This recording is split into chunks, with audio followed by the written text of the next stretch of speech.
Thank you, Angela. Once again, good morning. I did forget to mention we should pray for the Critchers while they are suffering for Jesus at the beach this week.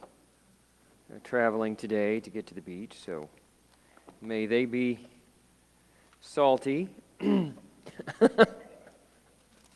That's actually what we're going to talk about today. Salt life. Have you seen these stickers on cars? Salt life, that's really hard to read. Until you get used to it. It took me a long time to figure out what it said. I get behind a car that has a sticker there's supposed to be a sticker that says Salt Life. That actually was started by there it is. Actually was started by a beachwear company. It's the name of a beachwear company. And so people in the Midwest probably don't have this stuff. I don't know, but it's become synonymous with vacation, right? Living the salt life. I could handle a little salt life right now. Yeah. So it's Father's Day. This will all come together in a minute. Just work with me. I know I'm kind of feels like popcorn, but anyway, I'm a little trying to get my thoughts together here. Father's Day. Father's Day, the day we celebrate fathers, and also the day that we challenge one another to be better fathers and better father figures to those with whom we assume that position. It's challenging. I know it's hard. A lot of us, our fathers are no longer with us, so we have memories, and some of those memories are quite great, and I recognize that some of those memories are not as terrific. So it's an interesting time. Being a father is tough. It's a tough job. It's a challenging job. Always has been. Stressful, that's nothing new. I was thinking about what I would describe fatherhood as being. It's doing things that you've never done with little or no instruction or information on how to do it. Furthermore, it's taking responsibility for preparing an independently thinking creature and preparing them for an unknown future in an ever-changing world that moves faster than it ever has before. How do you prepare someone who thinks for themselves for a future that you can't see?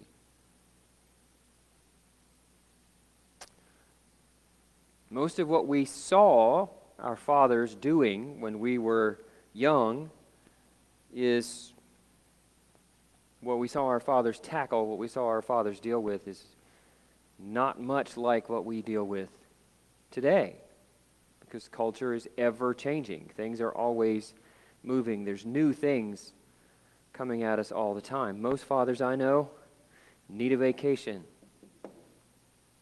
It's enough to make you salty. That's where we're going. That expression, salty, the adjective, salty. I don't know how long it's been around. I think it's fairly recently entered into the commonplace vernacular of our speech.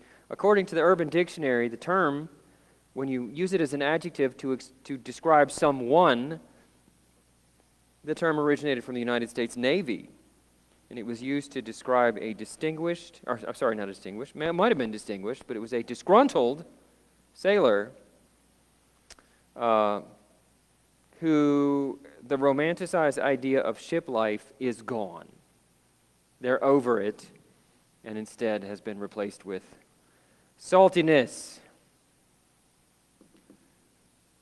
As we use it in our modern vernacular, it just means cranky. Usually as a result of disappointment or being disillusioned. Does that sound familiar?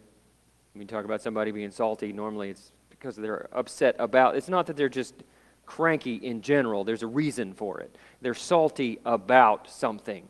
The way I've heard it used is, you'll describe some situation, yeah, we're still salty. The Super Bowl last year, we're still salty about it. Something like that, right? We could go much deeper, but I won't. So anyway, it's about being disappointed. But being salty isn't altogether a bad thing. It also has biblical implications. Leave it to a preacher to make this leap. It has biblical implications, meaning holy or sanctified.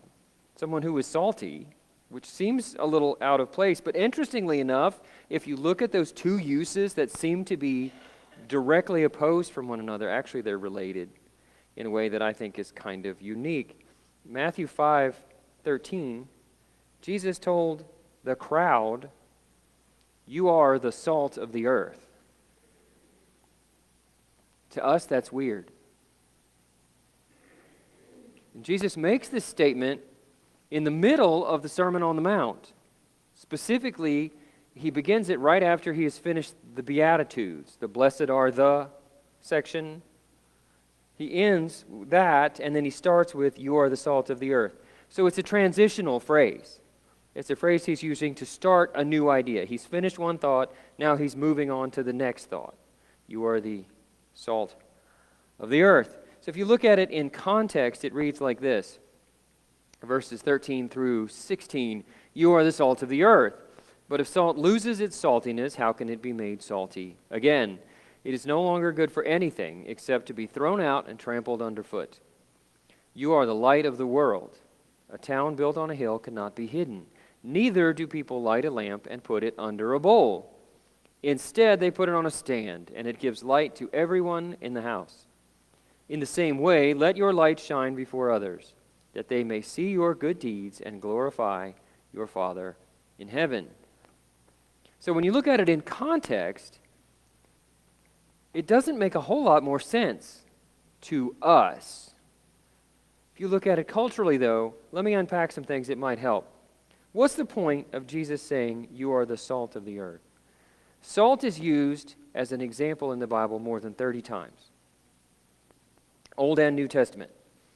In this particular instance, but there are many others like it, salt and light are used together in the same expression. Again, to us, that's weird because we don't see a lot of connection between salt and light. And how are we supposed to be the salt of the earth? What do they have in common? Well, for starters, let's look at what God specifically said about salt. One example comes from Numbers 18:19. Often in the Old Testament, the salt is used as a synonymous word for a covenant. We see this in 18:19. It's a description being given to the tribe of Levi. Now remember what Levi was to do. The tribe of Levi, their job was to oversee the sacrifices being made at the tabernacle. And so what he tells him here is, in verse 19, "Whatever is set aside from the holy offering that the Israelites present to the Lord, I give to you and to your sons and daughters as a perpetual share. It is an everlasting covenant of salt before the Lord for both you and your offspring." Say what? Again, 2022, this doesn't mean much to us because salt, we say take it with a grain of salt, right? It means don't pay any attention to it. Not at all what salt meant to the people in the first century. Salt was a big deal to the people in the first century. And we're going to get into that a little bit. What does it mean to say that a covenant is symbolized with salt? Well, first of all, let's talk about the nature of salt. Salt is immutable, which is weird. So let me describe what that means. It means you can dissolve salt in water and it seems to disappear, or alcohol, or any liquid. And then if you boil that liquid off, what you get is salt.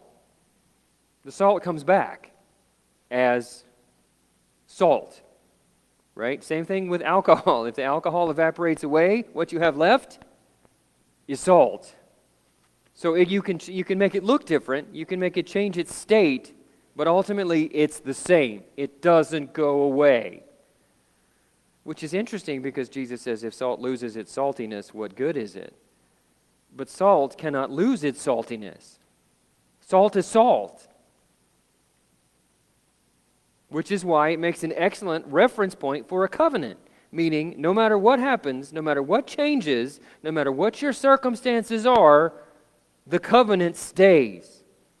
You can mix it up, you can dissolve it in, you can stir it up, you can cook it down. It's still going to be there. You see how salt makes a good reference for a covenant?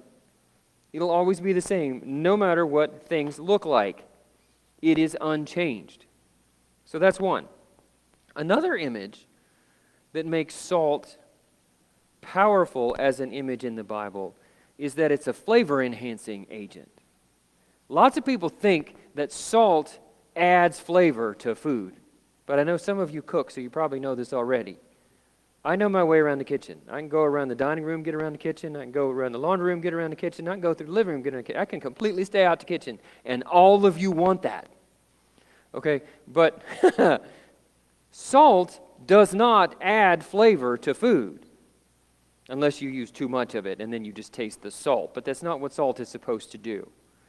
The cool thing about salt is a flavor-enhancing agent. All molecular structures have cell walls that protect them.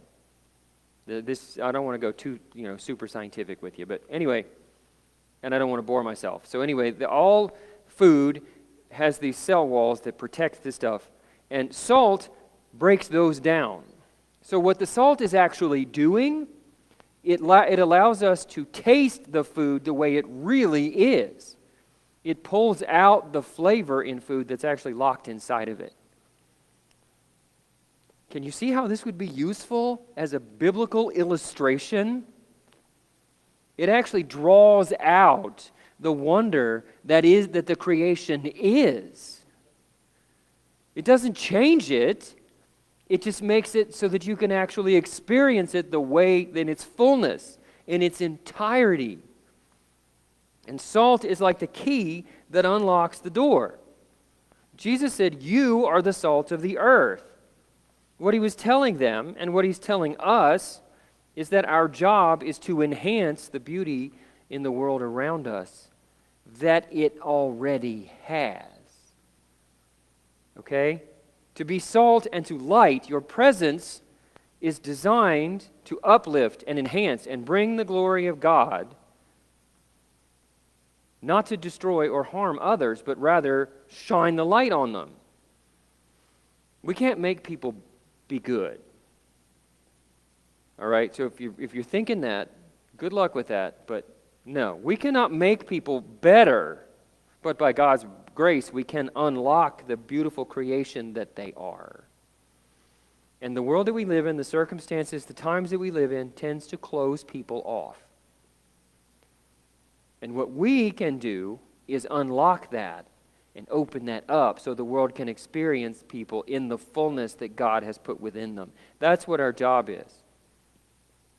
To release that, to give people freedom to be who God intended them to be.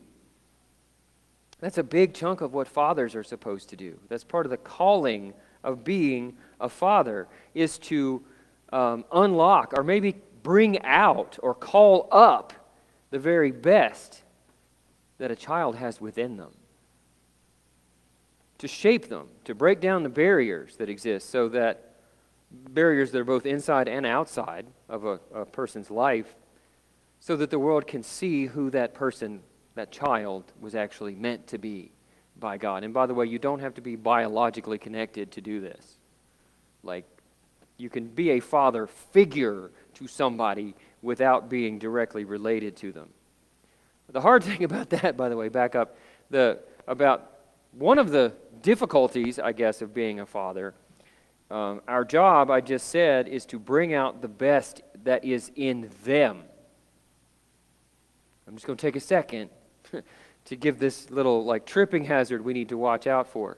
Because there's a temptation which is really strong to try to bring out the best of us in them, only better. You follow what I'm just saying? Try to make them into the mold of us. And that temptation is, I get it. I understand it. And some kids do seem like just a chip off the old block. But they're not.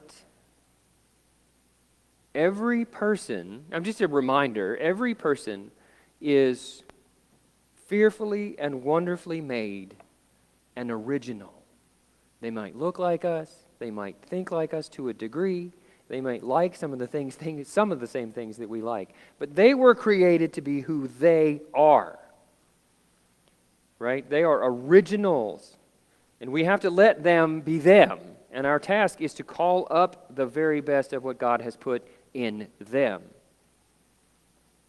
And that can be hard to do because, life is busy and life is wild. So one of the difficult things about being a father is to recognize who our children are, created in God, and not try to make them who we are, only better. And I know that sounds really weird, and I didn't get that till I was a father. And, I see the flaws that I have, and I try to fix them in my kids. But in all honesty, some of our flaws are some of our greatest gifts to the world. If we let God have them and let God work with them. What we think is a flaw can actually be a real beautiful thing. And also, we have to let our kids be who they are, not try to make them who we are. I don't want to belabor that anymore. Okay, so, other thing about salt. Salt also preserves. And we still do this. This is pretty common among us. Preserves the freshness in food. We season meat with salt to keep it fresh. We pickle our fruit and our vegetables by adding salt to prevent them from naturally breaking down. The way that works, I'm going to super simplify this. Everything that is part of or on top of food that would make it go bad, salt kills. Super simplified answer to the question. Salt doesn't kill the food, it kills everything else that wants to kill the food. That would make it break down. So this is great, particularly in the first century before they had refrigeration. It was awesome. And we still have cured meat, like bacon. Love that. Anybody like country ham? In this neighborhood, you better like country ham. What makes it stay fresh is the salt. Salt preserves it because it kills off anything that would naturally make it brown. Brown, yes, and make it break down. It sustains everything that is good and healthy. Can you see the symbolism of that? Think of the symbolism of that, using it as God saying, you are the salt of the earth. Jesus Christ presents salt in our lives in that way. He preserves our lives. He sustains us. And he seeks to remove anything on us or in us that would destroy us. That's what Jesus came to do. Sometimes that's painful. Sometimes that hurts. If you have a cut and you put salt in it, that burns, right? That's going to sting. That's not fun. That doesn't feel good. But if it's all you have, it makes a really good antibiotic. Now, I don't recommend it. If you can use Neosporin, do that. But if you look at what's in Neosporin, there's salt in that. It kills bacteria, right? It hurts sometimes when you do that. When you put a purifying agent on a wound, but it keeps the wound from getting infected. Jesus does that for us spiritually, right? You follow my thinking on this. Like, sometimes it's the most difficult task that a father has to do, is to kill off what doesn't belong in the life of children in particular. Part of the job that Jesus has given to fathers to do is to call out and work out harmful things within the lives of our children. Each child. And there's no way to count how many spiritual infections there can be in the lives of people. It can be from the outside, it can be from the inside. And sometimes that's painful. Sometimes it hurts. Sometimes you have to tell them you shouldn't hang out with those people because those people are bad. Influences. Not that they're bad people, they're just bad influences. Sometimes you say you shouldn't do that particular activity because it's bringing out things in you that are not good. You call that out. That's not fun. That's not something we enjoy, right? Sometimes the process hurts. Sometimes it can be bad influences. It can be toxic behaviors. It can be destructive attitudes. Doing that is not going to make you popular. As a father, as a Christian, as a human being, doing that is not going to gain you popularity. But it is the calling of every Christian. Father or not, it is the calling of every Christian to fulfill that role. So how do we do it? Well, Colossians gives us a hint. If you look at Colossians 4:6, it says, "Let your conversations always be full of grace, seasoned with salt, so that you may know how to answer everyone." You notice the order that those two expressions are in? That's a clue. Full of grace. And we tend to, this is a struggle, particularly, I don't know if it's new or not, but particularly in the culture that we live in, to find the balance between grace and salt. Because if you go too far on grace, then it becomes cheap grace and anything goes, and ultimately that falls apart. If it's all salt, nobody wants to hear it.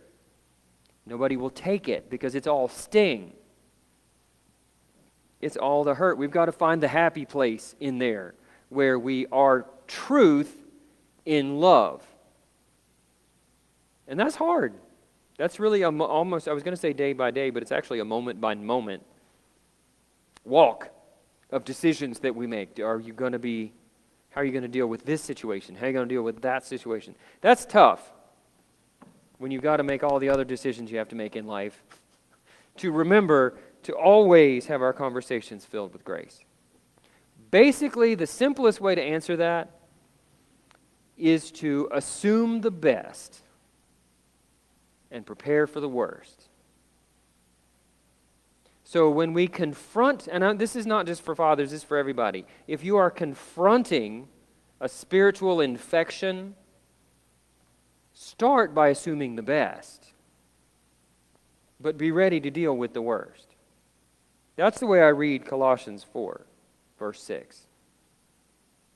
Full of grace, seasoned with salt. Give people the benefit of the doubt, forgive when it's appropriate, and be honest. Because you can go, like I said, you can go, if there's too much grace, anything goes. If there's too much salt, then you have no effect. I hear a lot of people say, well, I'm just blunt. And I've gotten to the point where I'm not taking that anymore. When somebody says, you just have to deal with me, I'm just blunt. I'll say back to them, no, you're just rude. There is no excuse for that. Seasoned, full of grace, seasoned with salt. Both. Enough said. All right, so we are supposed to be that flavoring agent that spreads the gospel and flavors the world with God's grace. We're supposed to bring that grace out in the world. We're supposed to bring out the flavor, the goodness in ourselves also and in others. And Jesus wants his church to be a preservative in the world, to preserve what God put in the world that is good, the preservers of Christ's life, and be flavor enhancers. And the mission of the church is to help people see how God works, how good God is, how good the news is, and then we are to point people to the sustainer of life. I said this already, but it bears repeating. We cannot change people. We don't make people good. We cannot make people good. I don't care how much salt you throw at them. You can't make people good. That's their choice. But we can point them to the one who is ultimately good. And that's our job. Thoughts, words, actions. Full of grace, seasoned with salt.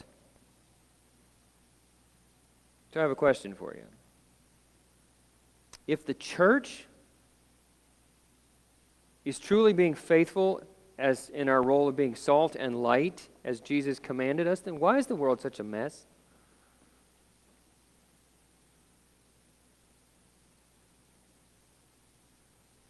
I think we all know the answer to that. too often we are not fulfilling our role. We're supposed to be impacting and penetrating the culture of the lost and the dark with salt and light of the world. 2 Corinthians 5:20 and 21 says, "We are therefore Christ's ambassadors, as though God were making his appeal through us. We implore you on Christ's behalf, be reconciled to God. God made him who had no sin to be sin," or that actually means to be a sin offering in our place, "for us, so that in him we might become the righteousness of God." God is using us as his voice box. We are the ones distributing the salt and light in the world, or at least we're supposed to be. So are you salty? Now, I said those two definitions are kind of connected.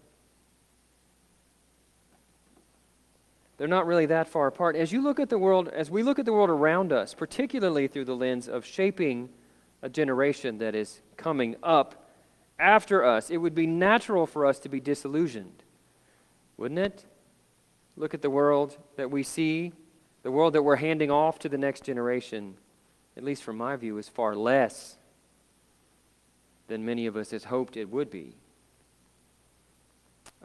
Many of us are not happy with things that we see going on. You might even say we're salty about it. But isn't that exactly how we should feel about it? Shouldn't we be salty about the world? The world behaves like the world because it's the world, right? That should make us salty. The world is not, nor was it ever intended to be, our home. It should be foreign to us. We shouldn't be comfortable. In fact, we should be living here as strangers in reverent fear. Salty. And maybe a little salty about it. Being pure, being purifying agents. Preserving what is healthy, enhancing what is good, and drawing out everything that is unholy. Being salt and light. That's our job. So both definitions of the word make sense. We should be a little salty about the way things are, and we should be a little salty in the way we fix it. Or at least try to fix it, and let the Lord use us to fix it. So maybe we have a salt life all our own as Christians. Maybe we make our own salt life. It's a dad-sized job.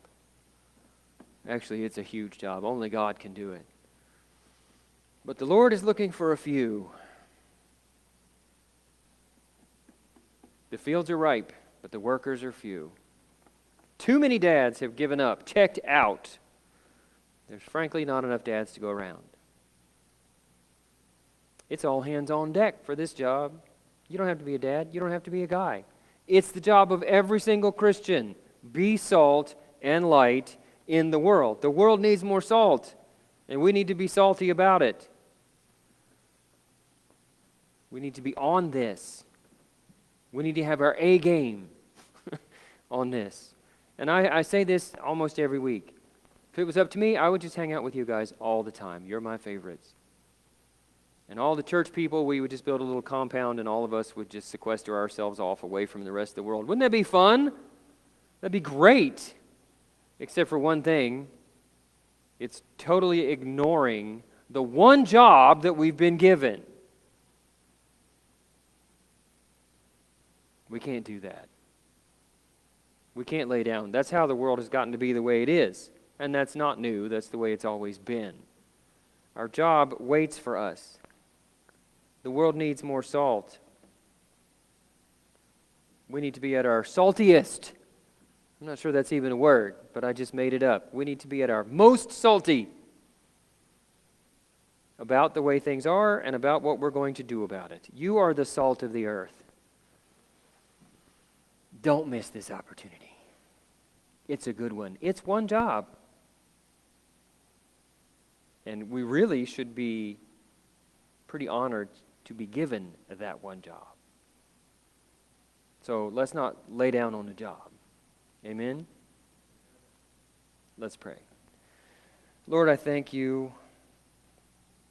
I thank you for your presence among us. I thank you for fathers that we have known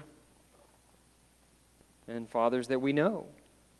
I thank you for the blessings that they are. I thank you most of all for the way that you have blessed them. And for those whose father picture is not as great, I thank you for being their father. I thank you for making yourself available to us and making other men available to us in your likeness, in your image. Lord, I thank you for giving us our one job. And I pray that you would always find us at it, hard at work, faithfully listening to you and doing what you call us to do, being salt and light in a world that needs it so desperately, Lord. This is the ground that you have put us in. This is the season that you have put us in. Help us to be the agents that you have made us to be and not lay down on the job. In Jesus' name, amen. Let's stand together.